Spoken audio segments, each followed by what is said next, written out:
COVID hitting, it didn't come at a good time for anyone, obviously. But for us, we were in the middle of a move, and then we found out we wouldn't be able to open once we were ready to go. I mean, I'm always look for the silver lining in anything. So for us, we said, okay, well, we're not going to be able to sell beer here for the next 3-4 months or whatever it was going to be.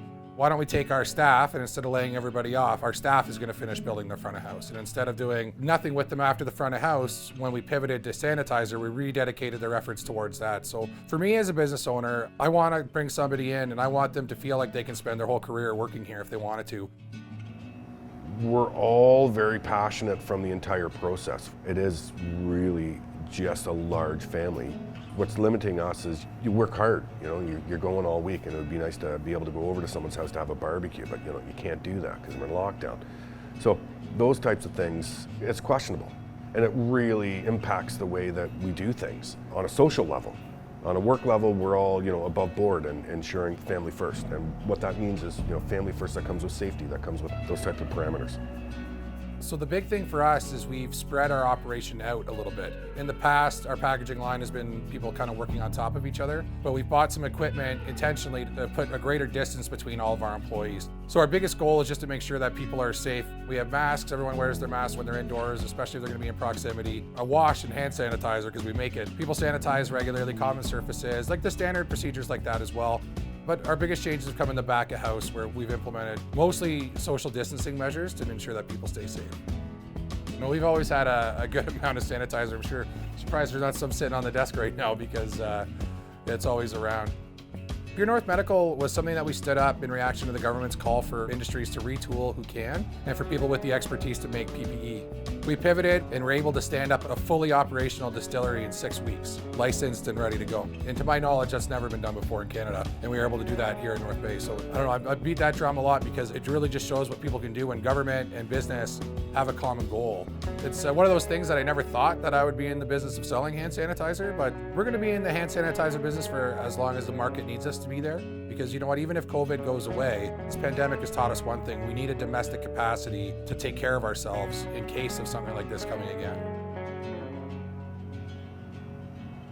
The crew here is incredibly responsible. We had a couple of them have to go out and get tested. They had a sore throat, they were symptomatic. It worked out, it was nothing, but I never thought I would be in a position where somebody had to come back with a negative COVID test in order to be actively employed. That being said, everyone did the right thing and everyone stepped up to the plate. There was no animosity. It was like, yeah, man, that's the right decision. That's the right move.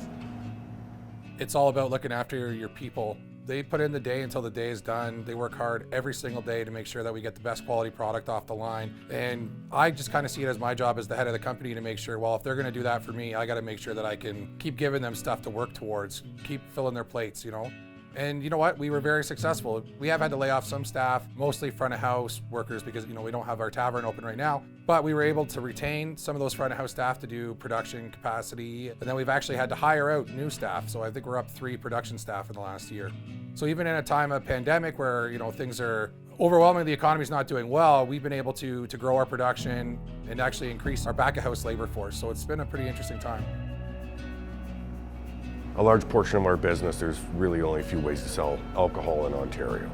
So you've got your LCBO outlet, their beer store, retail. Now, a lot of it has transposed that sort of purchasing and shopping experience to online. Bar sales, we had to pivot. Like a large portion of our business was keg business. You're in 100, 150 restaurants, and now all of a sudden you're not in 150 restaurants. That's a real problem. That was one big part of our business that we had to say, okay, well, this isn't really going to be able to be there anymore. So how are we going to pivot? And how are we going to? I like that word, pivot, because it's not retreating. It's just changing your tack. It's just, well, this isn't going to work anymore, so I'm going to have to change what we do. We just had to diversify the portfolio a little bit. Now we have to have something seasonal, something new, something different, something out of the box. It's been a fun experience. Don't get me wrong, a pandemic and the lockdown, not so fun, but it really kind of diversified the way of our approach. That being said, we are so busy here in production where we've had to add 4 new tanks, which brings our capacity up like exponentially. We're adding 6 more tanks. We're adding a 20-ton bulk silo outside. We've had to add a new packaging line because we couldn't keep up. So for us, we've been fortunate enough that we've sort of seen that rise, and it's constantly improving. We've been very change focused for the last year. We've stayed on our toes and tried to stay at the leading edge of the wave, and we've grown our capacity best part of 500%. I was just talking to our accountant and we hit our same volume produced last month as we had in the whole year before that. So how do we change? We need to make more cans. We need to make more wholesale accounts. We have to get more LCBOs, beer stores. We have to look at export. You just can't do the job the way it was being done for 5 years before that because the market isn't there anymore.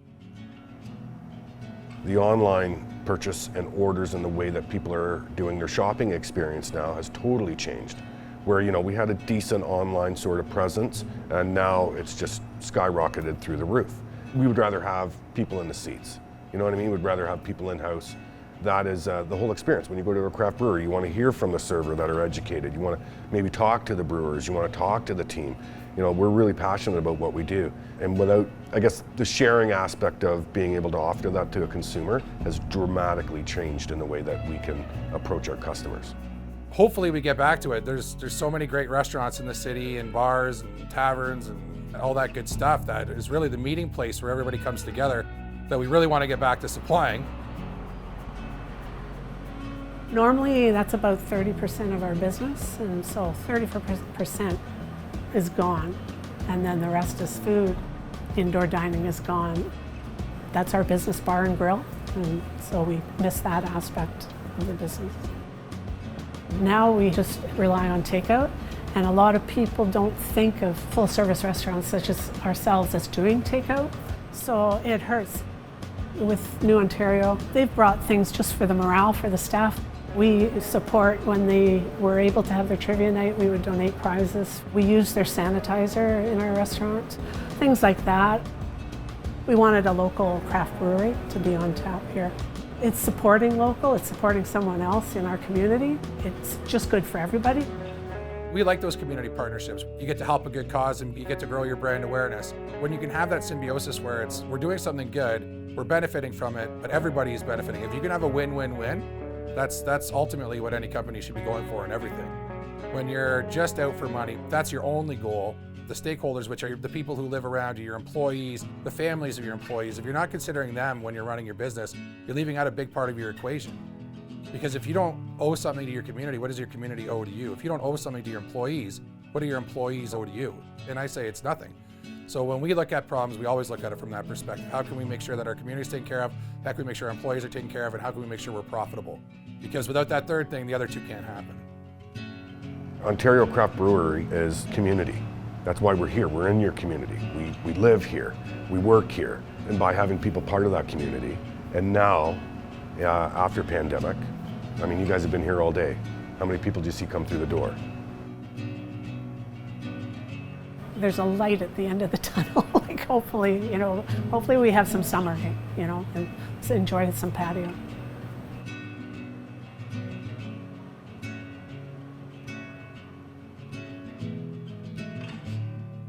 I call it war times during COVID when everything was shut down and this was all bare bones and torn down, and we were getting up and running to the spot that it is now, including building the bar. And it was kind of a nice time because it was very quiet and it was all manual labor and it was a lot of long days and hard work getting up and running. But I'd be lying if I said when I came into the brewery now I saw it full of people that it didn't do anything but just bring me just absolute happiness. Even just on the fact that I see the business, succeeding and having folks and doing what it's supposed to be and being a brewery, a place where people can talk and enjoy themselves. But also just seeing faces, it's such a strange feeling going through almost a year, more than a year, just nothing.